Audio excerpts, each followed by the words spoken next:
Worldly Wisdom for My Younger Self by Karen Lane of Nara 2541.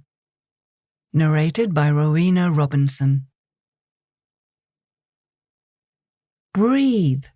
Go where you feel most alive, and there you'll find your authentic self. Part 1. Breathe. If you said I could offer just one sentence of worldly wisdom to my younger self, it would be, breathe. Just breathe. I'm not a good breather. Are you? It's not that I have a lung function problem. It's that at some point in my life, I got frugal with fresh air. I'm naturally frugal with many things. Some might say tight. I would say budget conscious. Either way, I guess it isn't surprising that perhaps I unconsciously limit my air intake. What I know for sure is when I breathe properly, I feel good. To quote Aldi, I feel good different. When I breathe properly, I seem to relax. I feel my eyes soften and widen. I'm nearly 61 and I don't need glasses. My guess is the internal workings of my eyes have benefited from having more air in the tank. However, for decades I did own a copy of the Natural Vision Improvement book. I can't say I always did the eye exercises, but the book made me aware of the dangers of stifling too many sneezes and yawns. It made me aware that face muscles and eye muscles need movement and exercise, just like other parts of the body. However, the main reason I want to get this breathe message across to my younger self is that whenever I take a conscious breath, everything seems to benefit. Everything softens and widens, and in a good way. My mind slows down, opens up, and in the process, many of my closed-minded antics, judgment, criticism, doubt, fear, dissipate a little, and sometimes a lot. When I breathe properly, I actually sense more color and movement. This is useful in most walks of life, but particularly when driving.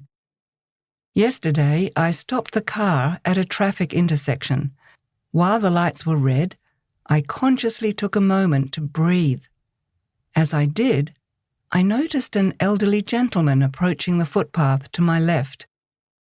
The lights changed to green, allowing me to move forward, but because I'd noticed the gentleman, I double-checked where he was, and to my shock, there he was walking out in front of my car. I had right of way, as the pedestrian lights were still red, but luckily I kept my foot on the brake and avoided a collision. Accidents happen all the time. Some can be avoided and some can't.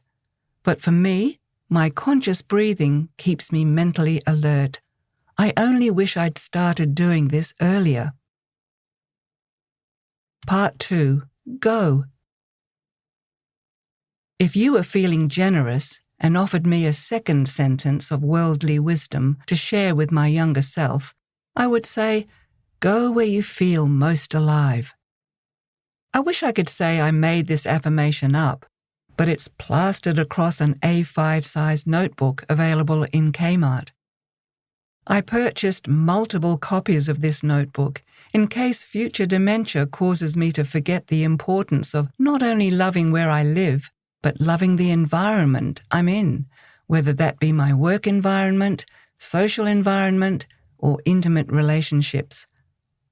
I only gave myself permission to go where I feel most alive when my paternal grandmother died. It was 2005. I was aged 42. She was one of those people who unconditionally loved everyone, family, friends, neighbors, and strangers. I had a particularly strong bond with her, a connection which sometimes meant we'd fight like the proverbial cat and dog. I knew she loved me with a depth that stretched to infinity and back. When she died, there was a hole in my heart that took a decade to heal. However, when she was alive, I put myself in an orbit around her, which was akin to the orbit of the Earth and Moon, an elliptical orbit, not of equal portions. I didn't want to be too close too often. Sometimes I really needed my space. Yes, closeness to others is important, but what about my own space? What about closeness to myself? How well do I know myself? How well do you know yourself? Part 3. Find. All our lives, people have given us that universal piece of advice. Just be yourself. Meeting new people, just be yourself. Going on a date, be yourself. Going for a job interview, be yourself. But it's hard when you want something from that date or interview, and in that wanting comes comparison, compromise, and change. The assumption in be yourself is that you know who you are. There's a fine line to walk when wanting to be your real, authentic self, yet still wanting to fit into expectations from others and society. Who are you, and how many roles do you play in your life? Do you bring your authentic self to all these roles, or do you pretend? Pretend to care. Pretend not to care. Do you always rush in or rush away? If you don't know who you are, you won't be able to be authentic.